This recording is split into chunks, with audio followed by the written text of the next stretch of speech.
मे महिन्यामध्ये मुंबईसह महाराष्ट्रामध्ये मोठ्या प्रमाणात पाऊस बरसला, परंतु दक्षिण मुंबईमध्ये बरसलेल्या पावसाची चर्चा जी आहे ती अधिक होते। कारण की संपूर्ण 100 वर्षामध्ये जेवढा पाऊस दक्षिण मुंबईमध्ये मे महिन्यात बरसला नाही तेवढा पाऊस जो आहे तो यंदा मे महिन्यात दक्षिण मुंबईमध्ये बरसलेला पाहायला मिळतोय।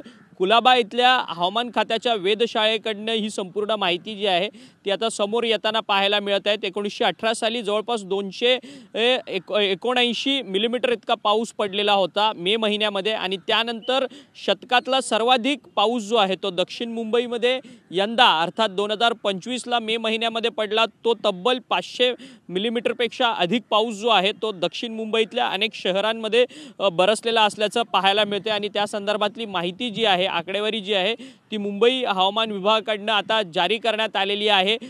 तुलनेत मात्र उपनगरामध्ये पाऊस जो आहे तो कमी बरसलेला असल्याचं सध्या तरी आपल्याला पाहायला मिळतोय। परंतु ही सगळी जी परिस्थिती मे महिन्यामध्ये मोठ्या पावसाची जी परिस्थिती निर्माण झाली आहे ती अरबी समुद्रामधल्या कमी दाबाच्या पट्ट्यामुळे ही पावसाची परिस्थिती निर्माण झाली असल्याचं एकीकडे हवामान तज्ञांचं म्हणणं आहे।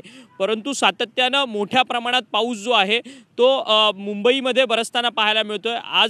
आज देखील मुंबई, ठाणे आणि रायगड या तिन्ही भागात तिन्ही जिल्ह्यांना खरं तर आज हवामान विभागाकडनं येलो अलर्ट जो आहे तो जारी करण्यात आलेला आहे। परंतु आता मोसमी पावसाची वाट जी आहे ती मुंबईकर आणि महाराष्ट्रातील लोक जी आहेत ती पाहत असताना पाहायला मिळतात आहे। कारण की मोसमी पाऊस जो आहे तो 10 जूनपर्यंत मुंबईत येईल असं हवामान विभागाकडनं एकंदरीतच सांगण्यात आलेलं आहे। आज देखील मुंबई, ठाणे आणि रायगड या तिन्ही जिल्ह्यांना हवामान विभागाचा येलो अलर्ट आहे। त्यामुळे आज पाऊस कसा असणार आहे हे पाहणं अत्यंत महत्त्वाचं ठरणार आहे। परंतु दक्षिण मुंबईत पडलेल्या पावसाची अधिक चर्चा आहे, कारण की 100 वर्षाचा जो रेकॉर्ड आहे तो या वर्षी पावसाने जो आहे तो दक्षिण मुंबईमध्ये तोडलेला असल्याचं सध्या आपल्याला या आकडेवारीनुसार पाहायला मिळतं। व्हिडिओ जर्नलिस्ट योगेश अक्षय मंकणे, TV9 मराठी, मुंबई।